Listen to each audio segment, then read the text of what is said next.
Attachment theory is a psychological model that attempts to describe the dynamics of long-term and short-term interpersonal relationships between humans. However, attachment theory is not formulated as a general theory of relationships. It addresses only a specific facet: how human beings respond within relationships when hurt, separated from loved ones, or perceiving a threat. Essentially, all infants become attached if provided any caregiver, but there are individual differences in the quality of the relationships. In infants, attachment as a motivational and behavioral system directs the child to seek proximity with a familiar caregiver when they are alarmed, with the expectation that they will receive protection and emotional support. John Bowlby believed that the tendency for primate infants to develop attachments to familiar caregivers was the result of evolutionary pressures, since attachment behavior would facilitate the infant's survival in the face of dangers such as predation or exposure to the elements. The most important tenet of attachment theory is that an infant needs to develop a relationship with at least one primary caregiver for the child's successful social and emotional development, and in particular for learning how to effectively regulate the feelings. Fathers or any other individuals are equally likely to become principal attachment figures if they provide most of the childcare and related social interaction. In the presence of a sensitive and responsive caregiver, the infant will use the caregiver as a safe base from which to explore. It should be recognized that even sensitive caregivers get it right only about 50% of the time. The communications are either out of sync or mismatched. There are times when parents feel tired or distracted. The telephone rings or there is breakfast to prepare. In other words, attuned interactions rupture quite frequently, but the hallmark of a sensitive caregiver is that the ruptures are managed and repaired. Attachments between infants and caregivers form even if this caregiver is not sensitive and responsive in social interactions with them. This has important implications. Infants cannot exit unpredictable or insensitive caregiving relationships. Instead, they must manage themselves as best they can within such relationships, based on her established strange situation protocol. Research by developmental psychologist Mary Ainsworth in the 1960s and 1970s found that children will have different patterns of attachment, depending primarily on how they experienced their early caregiving environment. Early patterns of attachment, in turn, shape but do not determine the individual's expectations in later relationships. 4 different attachment classifications have been identified in children: secure attachment, anxious ambivalent attachment, anxious avoidant attachment, and disorganized attachment. Attachment theory has become the dominant theory used today in the study of infant and toddler behavior and in the fields of infant mental health, treatment of children, and related fields. Secure attachment is when children feel they can rely on their caregivers to attend to the needs of proximity, emotional support and protection. It is considered to be the best attachment style. Anxious ambivalent attachment is when the infant feels separation anxiety when separated from the caregiver and does not feel reassured when the caregiver returns to the infant. Anxious avoidant attachment is when the infant avoids the parents. Disorganized attachment is when there is a lack of attachment behavior. In the 1980s, the theory was extended to attachment in adults. Attachment applies to adults when adults feel close attachment to their parents and the romantic partners.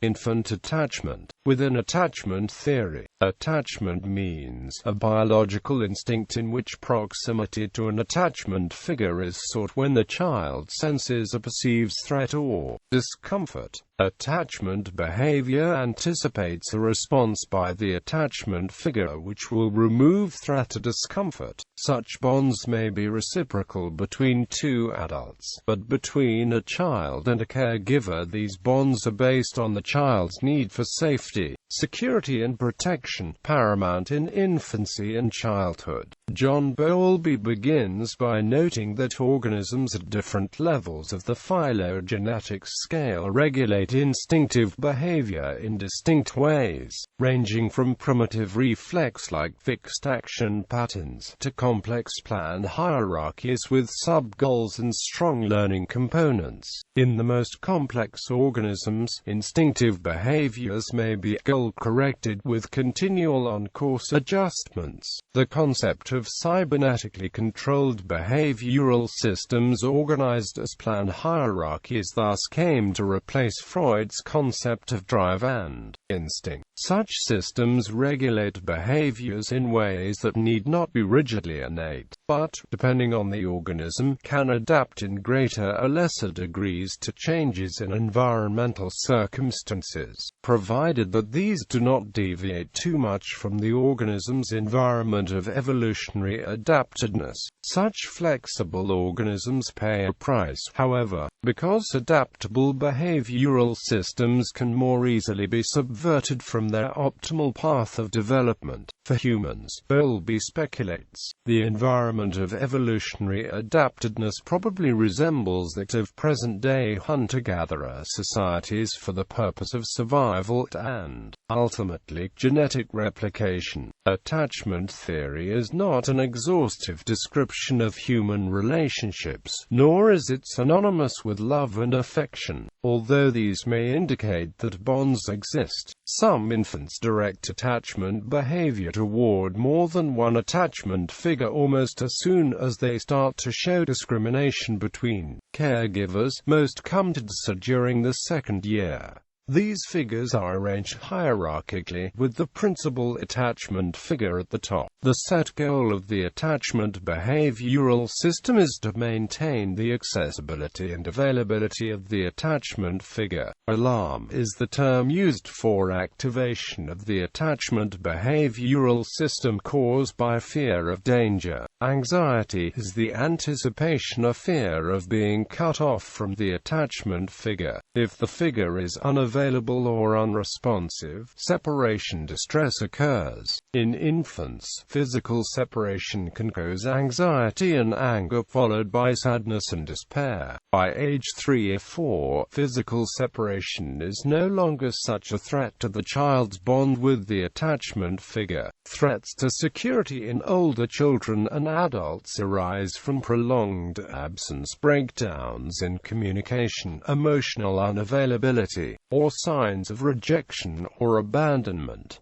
Behaviors. The attachment behavioral system serves to achieve or maintain proximity to the attachment figure. Pre-attachment behaviors occur in the first 6 months of life. During the first phase, infants smile, babble, and cry to attract the attention of potential caregivers. Although infants of this age learn to discriminate between caregivers, these behaviors are directed at anyone in the vicinity. During the second phase, the infant increasingly discriminates between familiar and unfamiliar adults. Becoming more responsive toward the caregiver, following and clinging are added to the range of behaviors. Clear-cut attachment develops in the third phase, between the ages of 6 months and 2 years. The infant's behavior toward the caregiver becomes organized on a goal-directed basis to achieve the conditions that make it feel secure. By the end of the first year, the infant is able to display a range of attachment behaviors designed to maintain proximity. These manifest as protesting the caregiver's departure, greeting the caregiver's return, clinging when frightened, and following when able. With the development of locomotion, the infant begins to use the caregiver or caregivers as a safe base from which to explore. Infant exploration is greater when the caregiver is present because the infant's attachment system is relaxed and it is free to explore. If the caregiver is inaccessible or unresponsive, attachment behavior is more strongly exhibited. Anxiety, fear, illness,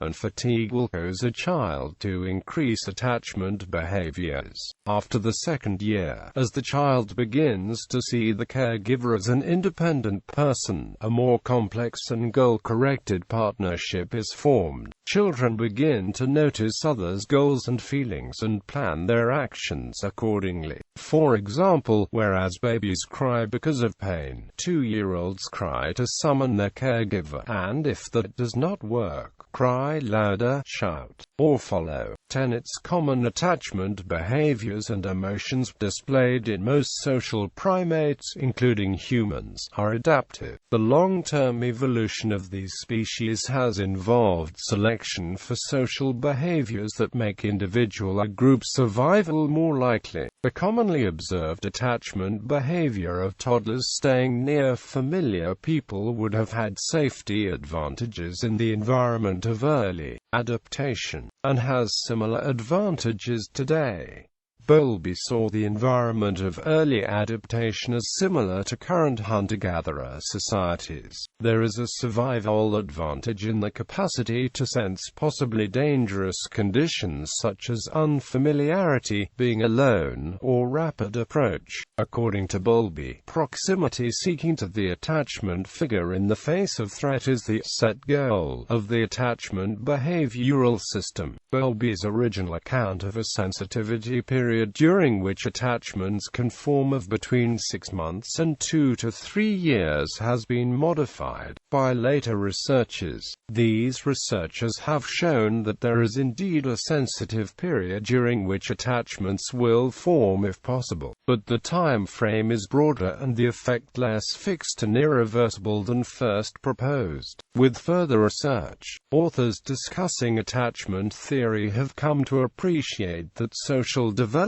is affected by later as well as earlier relationships. Early steps in attachment take place most easily if the infant has one caregiver, or the occasional care of a small number of other people. According to Bowlby, almost from the first, many children have more than one figure toward whom they direct attachment behavior. These figures are not treated alike. There is a strong bias for a child to direct attachment behavior mainly toward one particular person. Bowlby used the term monotropy to describe this bias. Researchers and theorists have abandoned this concept insofar as it may be taken to mean that the relationship with the special figure differs qualitatively from that of other figures.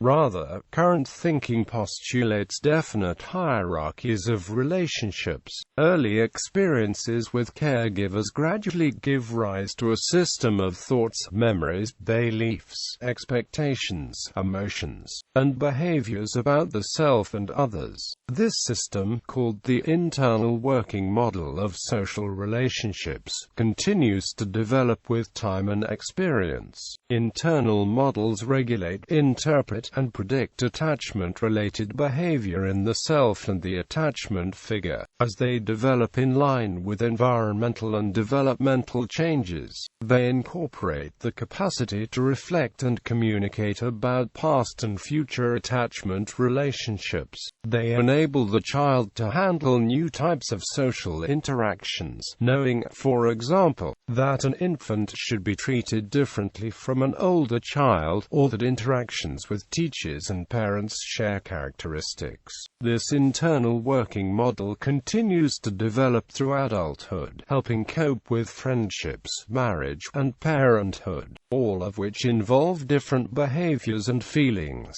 The development of attachment is a transactional process. Specific attachment behaviors begin with predictable, apparently innate, behaviors in infancy. They change with age in ways that are determined partly by experiences and partly by situational factors. As attachment behaviors change with age, they do so in ways shaped by relationships. A child's behavior when reunited with a caregiver is determined not only by how the caregiver has treated the child before, but on the history of effects the child has had on the caregiver. Attachment classification in children. The strange situation protocol. The most common and empirically supported method for assessing attachment in infants is the strange situation protocol, developed by Mary Ainsworth as a result of her careful, in-depth observations of infants with the mothers in Baltimore, USA. The strange situation protocol is a research tool that was not intended for diagnostic purposes.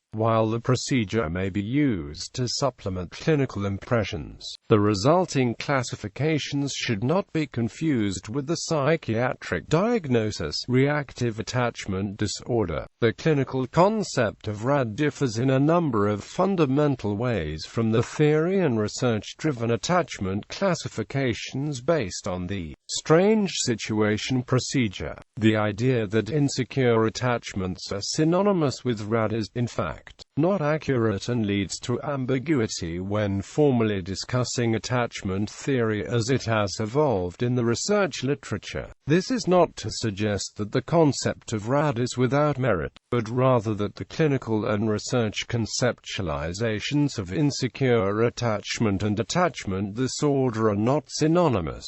The strange situation is a laboratory procedure used to assess infants' pattern of attachment to the caregiver by introducing an unexpected threat, two brief separations from the mother followed by reunion. In the procedure, the mother and infant are placed in an unfamiliar playroom equipped with toys while a researcher films the procedure through a one-way mirror. The procedure consists of 8 sequential episodes in which the infant experiences both separation from and reunion with the mother as well as the presence of an unfamiliar person. The protocol is conducted in the following format unless modifications are otherwise noted by a particular researcher. Episode 1 – Mother-Baby Experimenter. Episode 2 – Mother-Baby. Episode 3 – Mother-Baby Stranger. Episode 4 – Stranger-Baby. Episode 5 – Mother-Baby.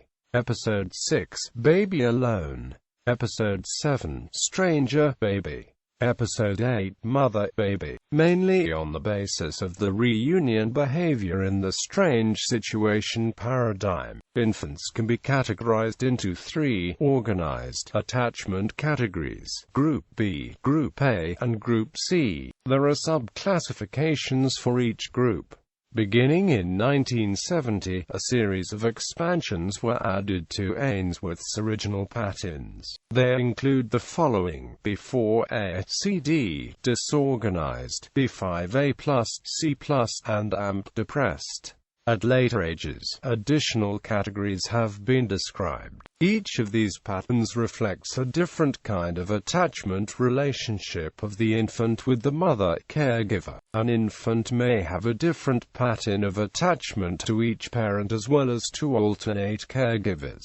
Pattern of attachment is thus not a part of the infant but is characteristic of the protective and comforting quality of a specific relationship. These attachment patterns are associated with behavioral patterns and can help further predict a child's future personality.